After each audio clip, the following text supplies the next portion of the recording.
ஆண்டவர் உங்களை நேசிக்கின்றபடியினால் இந்த வார்த்தைகளை உங்களோடு பேசுகிறார். சகோதர சகோதரிகளே, தண்ணீரை திராட்சரசமாக மாற்றினார். 5 அப்பங்களை கொண்டு 5000 பேருக்கு உணவு கொடுத்தார். குருடரின் கண்களை திறந்தார். பிசாசு பிடித்திருந்த மனிதனுக்கு விடுதலை செய்தார். திமிர்வாதக்காரனை குணமாக்கினார். சமுத்திரத்தை 2ஆக பிரிந்து வெட்டாந்தரை ஆக்கினார். மரித்து 3 நாள் ஆன மனிதனை உயிரோடு எழுப்பினார். இன்னும் அநேக அற்புதங்களை ஆண்டவர் செய்திருக்கிறார். சகோதர சகோதரிகளே, ஆனால் நாம் எனக்கு விடுதலை இல்லை, எனக்கு ஆசீர்வாதம் இல்லை, என் கடன் பிரச்சனை மாறலை, என் கண்ணீர் மாறலை, என் நிந்த மாறலை, என் வியாதி மாறலை என்று இப்படியாக புலம்பி கொண்டு இருக்கிறோம். தவிர ஆண்டவரை விசுவாசிப்பதில் தவறு செய்கிறோம். நீ விசுவாசித்தால் தேவனுடைய மகிமை காண்பா என்று ஆண்டவர் சொல்லுகிறார்.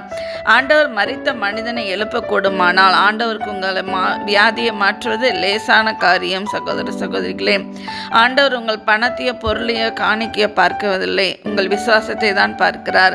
இன்றைக்கு நீங்கள் எந்த காரியத்தில் விடுதலை இல்லாமல் கலங்கி கொண்டு இருக்கிறீங்க, அதில் ஆண்டவர் அற்புதம் செய்வாங்க. நீங்கள் விசுவாசிக்கிறீங்களா?